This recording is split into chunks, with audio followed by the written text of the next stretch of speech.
சிம்மராசி அன்பர்கள் அனைவருக்கும் வணக்கம். போன வீடியோவில் சிம்மராசியின் தன்மைகள் மற்றும் சனி பயிற்சி பலன்கள் பற்றி பார்த்தோம். அந்த வீடியோ பார்க்காதவங்க மேலே கார்ட்ஸில் தரையும் போய் பாருங்கள். இன்றைக்கு சிம்மராசியின் குரு பயிற்சி, ராகு கேது பயிற்சி பலன்கள் பற்றி பார்ப்போம். வாங்க வீடியோக்குள்ளே போகலாம். அதற்கு முன்னாடி இந்த சேனலை சப்ஸ்கிரைப் பண்ணுங்கள். சிம்மராசியின் 14/5/2025 குரு பகவான் இதுவரை 10ஆம் இடத்தில் தொழில் ஸ்தானத்தில் இருந்த குரு பகவான் 11ஆம் இடம் லாபஸ்தானத்திற்கு குரு பயிற்சி ஆகின்றார். லாபஸ்தானம் என்பது ஜாதகத்துக்கு நல்ல அமைப்பு. தொழில் முன்னேற்றங்கள், மூத்த சகோதரர்களால் லாபம், ஆதாயத்தை பெறக்கூடிய அமைப்பு, தொழிலில் வளர்ச்சி, வருமானத்துள் நிலைப்பாடு நன்றாக இருக்கும். 10ஆம் இடத்தில் இதுவரை இருந்து வந்த குரு பகவான் உங்களுக்கு தொழிலில் முடக்கத்தை ஏற்படுத்தி தந்தார். வருமானத்தை குறைத்து தரக்கூடிய நிலையில் இருந்தார். 11ஆம் இடம் லாபஸ்தானம். கண்டிப்பாக இந்த லாபஸ்தானத்தில் இருக்கக்கூடிய குரு நல்ல பலன்களை கொடுப்பார். அவர் பார்க்கக்கூடிய இடம் குருவுக்கு 5, 7, 9 என பார்வை உண்டு. 5ஆம் பார்வையாக ராசிக்கு 3ஆம் இடத்தை பார்ப்பதால் தைரியம், தன்னம்பிக்கை கூடுதலாகும். இளைய சகோதரர்கள் மூலம் லாபத்தை அடைவார்கள், சந்தோஷம் அடைவார்கள். குரு 9ஆம் பார்வையாக ராசிக்கு 7ஆம் இடத்தை பார்க்கிறார். இவர் இந்த பார்வையினால் பெயரும் புகழும் கண்டிப்பாக உண்டாகும். நண்பர்கள் மூலம் ஆதாயம் பெறுவார்கள். தொழில் பார்ட்னர் வகையில் சந்தோஷம் உண்டாகும். குடும்பம் மாணவர்களுக்கு நிம்மதியான நிலை, வருமானத்தின் நிலை, தொழில் அமைப்பு, வளர்ச்சி கண்டிப்பாக கிடைக்கும். குடும்பம் ஆனவர்களுக்கு குழந்தை பாக்கியம் கிடைக்கக்கூடிய வாய்ப்பும் உண்டாகும். பூர்வத்தினுடைய அனுக்கிரகம் நன்றாக இருக்கும். தெய்வ அனுக்கிரகம் நன்றாக இருக்கும். குரு பார்வை சிறப்பான பார்வை, அதை செய்யும் வைப்பார். சுய ஜாதகம் நன்றாக இருக்கும் பட்சத்தில் அமோகமான வளர்ச்சி, ராகு திசை, குரு பகவான் திசை நடக்கக்கூடியவர்கள் நல்ல அமோகமான வளர்ச்சியை காண்பார்கள். பொருளாதார வளர்ச்சிக்கு கொண்டு செல்லும். மனதை தெளிவாக வைத்து யோசித்து செயல்படுவதன் மூலம் நன்மைகள் பெறுவீர்கள். நன்றாக இருக்கும், கவலைப்பட வேண்டாம். இளைய சகோதரஸ்தானங்களுக்கு வளர்ச்சி ஏற்படும், நல்ல விஷயங்கள் நடக்கும். எழுத்து, எண்ணம், செயல், தன்னம்பிக்கை கூடுதலாக 3ஆம் இடத்தை பார்ப்பதால் குரு பகவானால் கண்டிப்பாக ஏற்படும். இவர்கள் மனைவி வழியில் சந்தோஷ நிலை காணப்படும், சூழல் உருவாகும். எல்லாமே சூட்சமாகவே நடக்கக்கூடிய அமைப்பாக இருக்கும். குரு 7ஆம் பார்வையாக ராசிக்கு 5ஆம் இடத்தை பார்ப்பதால் ராசியினுடைய நிலைப்பாடு, குலதெய்வ வழிபாடு கும்பிடக்கூடிய நிலை உருவாகும்.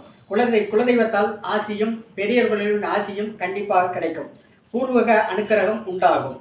செய்ய வேண்டிய கடமை பொறுப்புகள் செய்யக்கூடிய காலகட்டம் உகந்த காலமும். குழந்தைகள் எதிர்பார்ப்பில் இருப்பவர்கள் கண்டிப்பாக குழந்தை கிடைக்கும். குழந்தைகள் இருப்பவர்கள் கண்டிப்பாக குழந்தைகள் மூலம் ஆதாயத்தையும் சந்தோஷத்தையும் அடைவார்கள்.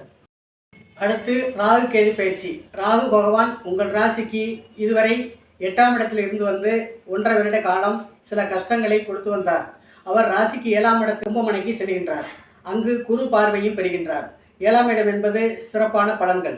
குரு பார்வையின் மூலமாக சில நல்ல பலன்கள் நடக்கும். ராகு திசை, குரு திசை நடப்பவர்கள் நல்ல அமோகமான பலன்களை பெறுவார்கள். புகழும் லாபமும் உண்டாகும். தொழில் அமைப்புகள் நன்றாக இருக்கும். வருமானத்தில் நிலைப்பாடு நன்றாக இருக்கும். முன்னோர்களின் ஆசீர்வாதம் பெற்று சிறப்பான பலன்களை அடைவார்கள். கவலைப்பட வேண்டாம். குடும்பம், மனைவி, பிள்ளைகள் வழியில் நல்ல முன்னேற்றங்களும் சந்தோஷங்களும் உண்டாகும். பொருளாதார மேன்மை குறைவில்லாமல் நடக்கும். காளி வழிபாடு செய்வது மூலம் நல்ல பலன்களை அடையலாம். ராகு காலத்தில் காளியம்மன் வழிபாடு செய்வது நன்றாக இருக்கும். குடும்பத்தில் அந்யோன்யம் உண்டாகும். எந்த ஒரு பிரச்சனையாக இருந்தாலும் ஒரு முடிவுக்கு வரக்கூடிய காலகட்டமாக இந்த காலகட்டம் இருக்கும். ராகுவால் கண்டிப்பாக. அடுத்து கேது பகவான் குரு ராசிக்கு 2ஆம் இடத்தில் இருந்து 1.5 வருட காலம் சில கஷ்டங்களை அனுபவித்து சில பொருளாதார வளர்ச்சியை குறைத்து கொண்டிருந்த கேது பகவான் ராசியிலே உட்காரக்கூடிய அமைப்பு உடல் உஷ்ணமாக இருக்கும். 1.5 வருட காலம் கேது பகவான் உங்கள் நிலை முன்னேற்றங்கள் ஏற்படும். உங்களின் அறிவை செதுக்கி ஜாதகத்தினுடைய வளர்ச்சிக்கு, முன்னேற்றமான பாதைக்கு கேது பகவான் கொண்டு செல்வார். அது செய்வது தேவையற்ற விஷயங்களுக்கு இடம் தர மாட்டார் கேது பகவான். எல்லா வகையிலும் சுய ஜாதகம் நன்றாக இருந்தால் இந்த கேது திசை நடப்பவர்களுக்கும் இந்த கேது பயிற்சி கண்டிப்பாக ஒரு நல்ல பலன்கள் நடக்கும். கேது பகவான் வரக்கூடிய கஷ்டங்களுக்கு பிள்ளையாருடைய வழிபாடு எடுத்துக்கொள்வது நல்லது. சனிக்கிழமையில் பிள்ளையார் கோயில் சென்று வழிபாடு எடுப்பதன் மூலம் இந்த கேது பயிற்சி பெரிதளவு பாதகத்தை கொடுக்காது. சூரியன் ராசியில் இந்த கேது பகவான் இருப்பதால் உடல் உஷ்ணமான நிலை இருக்கும். அறிவு சம்பந்தப்பட்ட விஷயங்கள் இருக்கும். கவனமாக சூற்றுடைய நிலைப்பாட்டை கவனமாக கவனித்துக் கொள்ள வேண்டும். அடுத்த வீடியோவில் கன்னிராசியின் தன்மைகள், சனி பயிற்சி, ராகு கேது பயிற்சி, குரு பயிற்சி பலன்கள் பற்றி பார்ப்போம். இந்த சேனலை மிஸ் பண்ணாமல் சப்ஸ்கிரைப் பண்ணுங்கள். இந்த வீடியோ பிடிச்சிருந்தா லைக் பண்ணுங்கள், ஷேர் பண்ணுங்கள். நன்றி, வணக்கம்.